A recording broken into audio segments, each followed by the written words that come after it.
البته لەم تەوەرە باز لە گرنگی دیاریکردنی پارێزگارێکی کورد بۆ کەرکووکەکەین و کەزانین کە دوێنێ ئەنجومەنی پارێزگای کەرکووک بە سەرپەرشتی بە تەمەنترین ئەنجامی کۆبوونەوەکەی کرد گەرچی کۆمەڵێک لە ئەندامانی ئەنجومەنەکە بەشداریانتیانە کرد ئەوەی کە بەشداری کرد بوو یەکێتی نیشتیمانی کوردستان و هەروە پارتی دیموکراتی کوردستان و کەمەنەتەوەکان بوون بەشداریان لە ئەنجومەنی پارێزگای کۆبوونەوەکانە کردبوو. سۆما ماوەیە بەر لە ئێستا هەڵبژاردننی ئەنجومەنی پارێزگاکان بەڕێوە چوو بە تایبەت لە کەرکووک کە ئەم هەڵبژاردنە زۆر گرنگ بوو بۆ کورد کە ئەوەی جێی خۆشحاڵەیەکێتی نیشتیمانی کوردستان 5 کورسی بەدەستێنا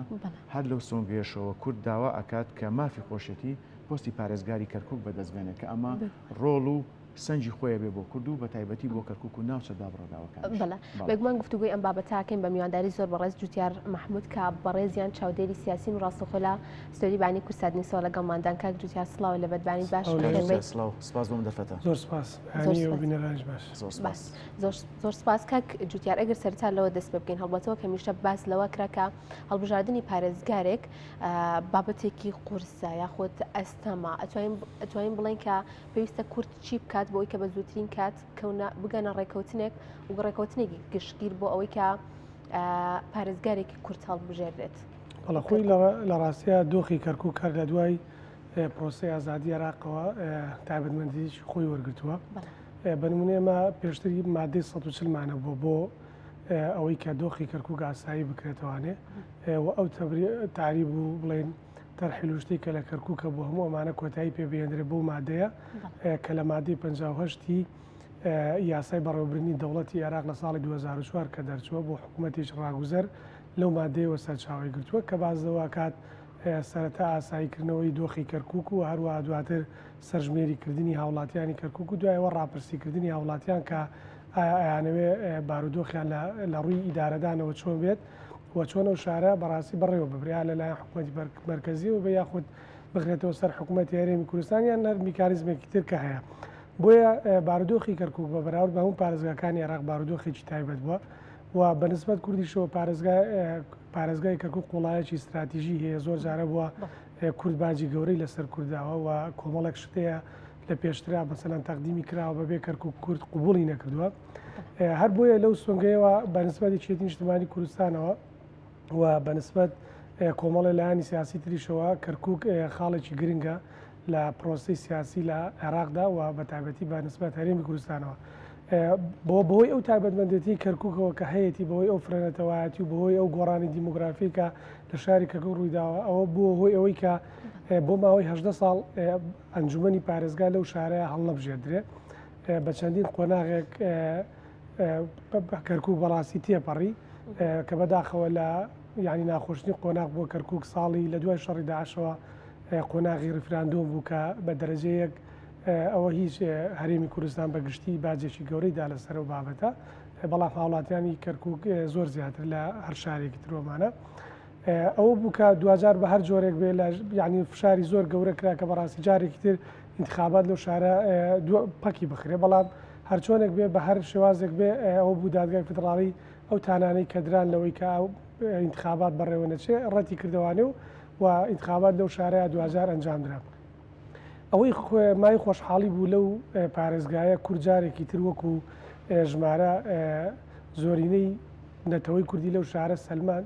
و لە ناوی شایەتی نیشتیمانی کوردستان توانی بەڵێن وەکو لایانی کوردی وەکو هێزێکی براوی کوردی 5 کورسی بۆ خۆی دەستەبەر بکات هەرچەندە لە ڕووی یاسایی و دەستوریەوە مەسلەی انتخابات مقارنە ناکرێ بەڕاستی بە بابەتی سەرژمێری چکە سەرژمێری شتێکی جیاوازە ئەمە دڵنیای لەوەی کورد چ بێ انتخابات بێت چ بە سەرژمێری بێ هەر زۆرینەیە بەڵام دەکرێت بە نەزەری اعتیبار وەربژیرە کاتێک کە تۆ لە انتخاباتێکدا زۆرینەی بەرامبەر بنەتەوەکانی تر ئەمە وەکو نەزەری اعتیبار وەرەگیرێ لە پرۆسی ئیدارەدانی ئەو شارە وارووا لە سنگ و قورسایی هەر نەتەوەیە کە لەو شارە بوونی هەیە بەڵام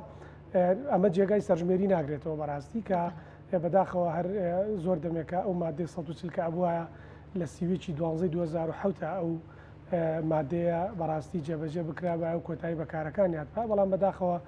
بەهۆی ئەو سەبەبە ئەو سەبەبە فرە ڕەهەندانی کە هەن لە عێراقدا بەڕاستی جێبەجێ نەکراوە ئەوەی ماوەتەوە ئێستا کە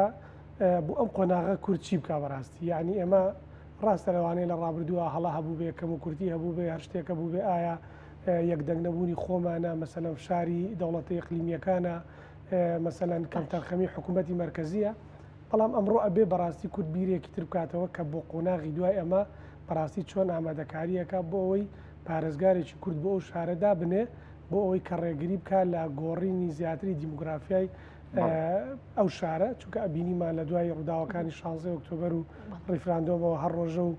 جوتیارانی لادەیەکی ئەو شارە بەڕاستی تووشی کێشە و گیر و گرفت دەبوون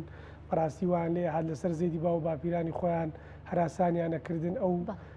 کە بەڕاستی هەموو بەڵگە و دۆکۆمنتەکان دەرخەری ئەوەن کە ئەو لادەیانی لەوێ کوردنشینن بە هیچ شێوەیەک کەس مافی ئەوەی نییە کە بەڕاستی ئەو حەقیان لێ بسەنێتەوە لەبەرەوەی ئەمانە دانیشتوی ڕستەنەوە شوێنن کوردی هاوردەکراو نین وەکو مەسەلەن کۆمەڵە عەرەبی هاوردەکراو بۆیە دڵنیام هەموو کوردێکی دڵسۆز چاوی لەسەر ئەوەیە لە ئەم قۆناغەیە بەڕاستی کورد بە یەکدەنجی بتوانێت بە دیبلۆماسیەتێکی حەکیمانە بتوانێت لەگەڵ لایەنەکانی تر بگاتە ڕێکەوتن بۆی بتوانێت پۆستی پارێزگاری کەرکووک بۆ کورد و لە ناویشی ئەوە ئیستحقاقێکی انتخابیە کە بەری چێتی نیشتیمانی کوردستانەکەوێت. بەڵێ کاک جوتیار دانانی سنوورێک بۆ دەزوەردانی دەرەکی و ئیقلیمی بە تایبەتی ڕێخۆشکەرە بێ بۆ ئەوی کێشەکان لە داهاتووکی نزیکات چارەسەر بکرێن کاریگەری هەبێت لەسەر چارەسەرکردنی کێشەکان بە تاکید لەبەرەوەی ئێمە وەکووتمان ینی بەوازحی دیارە زۆر زۆر ڕوونە لای هەر تاکێک لە کەرکووک بێ یاخود لە هەر محافزەیەکی تری عێراق بێ دەوڵەتی ئیقلیمی هەیە زۆر بە شێوازێکی ڕاستەوخۆ دەستوەردانەکە لە دانانی کاروباری پارێزگاری ئەو شارەیە بەڕاستی وە حەق نییە بەڕاستی ینی عیبەیەکی گەورەیە هەر لایەنێکی سیاسی گوێ بەوە بدا بەڕاستی لە هێزێکی ئیقلیمیەوە ئیعاز وەربگرێ بۆی کە چێ پارێزگاری کەرکووک بێ شتەکە وازەحە کورد زۆری نییە لە ناو کوردای چێتی نیشتیمانی کوردستان زۆری نییە باشە ینی خۆتۆ ناکرێت بەڕاستی بێی دەستبەرداری ئەو مافەبی بەڕاستی هەر کەسێک دەستبەرداری ئەو مافەبێ ببێتە سەبەبی ئەوەی کە پارێزگارێکی کوردی یەکێتی لەو شارەدا نەندرێ دەبێتە پەڵەیەکی ڕەش لە مێژووی خیانەتکردن لە مێژووی میلەتەکەمان هیوادارم کەس دەست بۆەوە نەبە ئێمە یەکێتی نیشتیمانی کوردستان بەر لە هەڵبژاردن بەر لە نەتیجەکان زۆر زۆر تاکیدی لەوە هەر لە بانگەشەکەیەوە ئەو کاتەکە سەرەتای بانگەشەکە بوو بەوە دەستی پێکرد ئێمە تەشیر بە هیچ لایەنێک و بە هیچ نەتەوەیەک ناکەین و دوجار ئێمە هەرچیەک بێت لە دوجارە پێویستمان بۆ هەیە یەکدەنگ بین کۆدەنگ بین بۆی کە بتوانین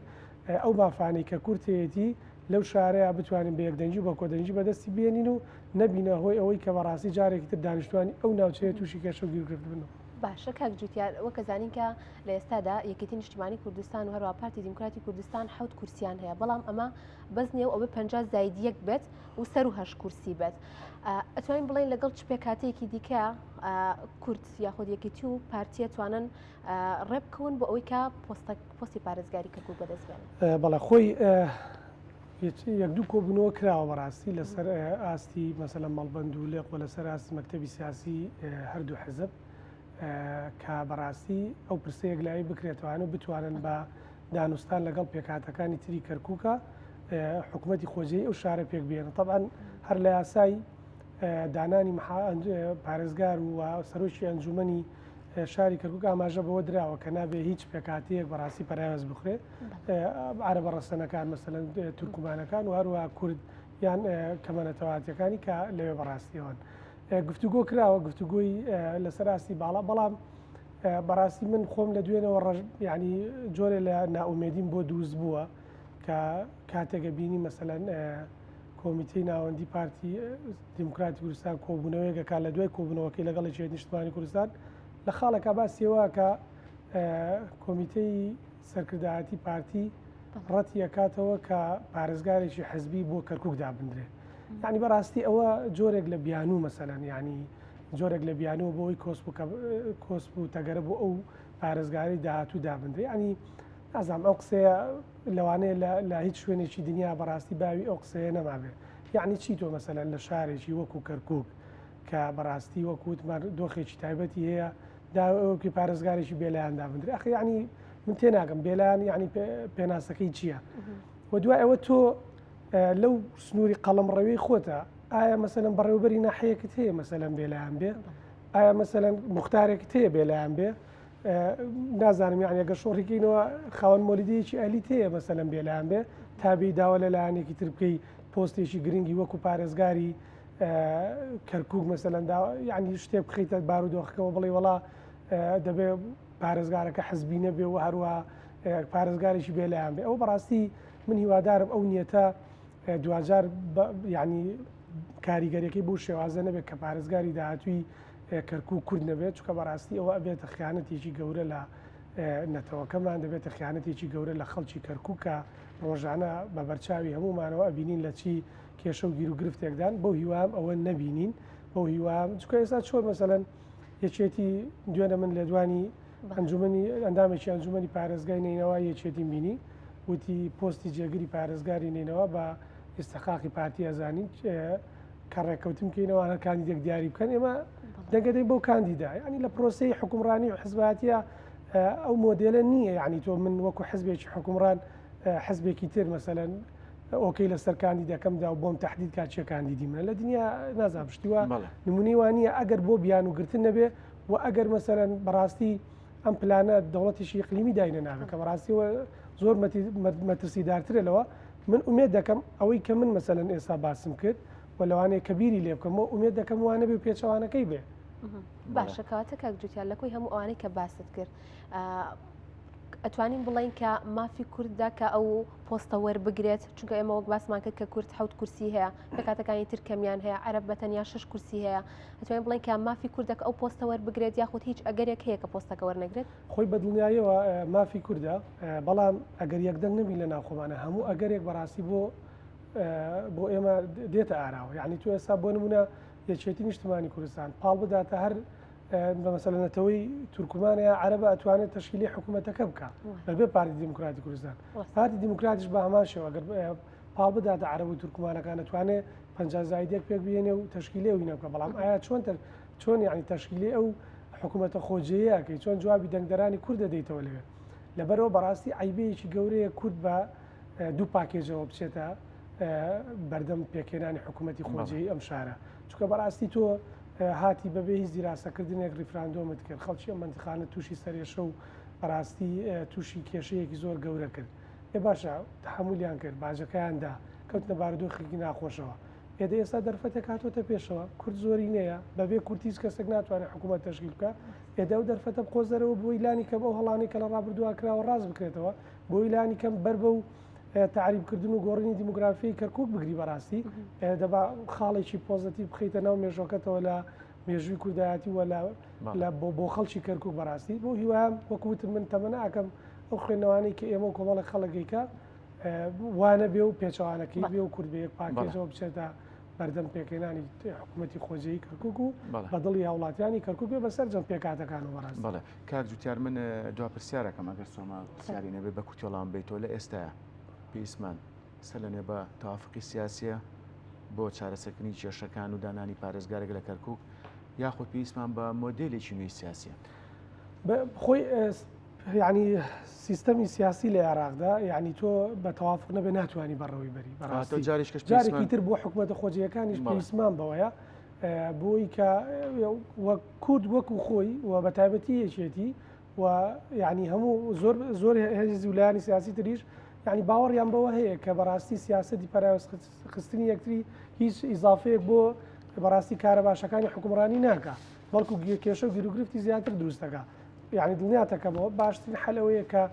بگەنە ڕێککەوتنێکی گشتگیر کە سەرجەم پێکاتەکان بە تایبەتی بۆ کەرکووک کە بەیەکەوە حکومڕانی و شارە بکەن و ئەوە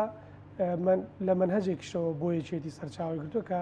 منهەجی جەنابی مام جەلالە من زۆر لە دوانم بینی وڵێ پارێزگار ئەگەر کورد بێوێچێتی بێ چۆن خەمی گەڕەکێکی کوردنشی نەخوا ئەبێ ئاوا خەمی گەڕەکێکی عەرەبنشینی ڕەسەن و هەروە تورکمانیش بخواشکە لەبەرەوەی دواتر پارێزگاری ئەو شارەیە یعنی وە دڵنیاشم لەوەی کە نێتی یەکێتی نیشتیمانی کوردستان هەروایە و بەو ئاراستەیەژە بێ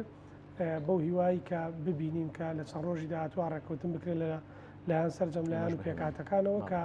پارێزگارێکی کورد بۆ شارەدا بدرێت پێکاتێکیش لێ پەراوێز نەخرێت ئەمەش بۆ هیوان زۆر سپاس بۆ زۆر بەڕێز جوتیار مەحموود چاودێری سیاسی سپاس بۆی کەم بانێ لەگەڵمانە بوو دوا کۆمەڵێک زانیاری زۆرت بەدای سپاس دەکەین زۆر سپاس بۆم دەفەتە سەرکەوتوو بن.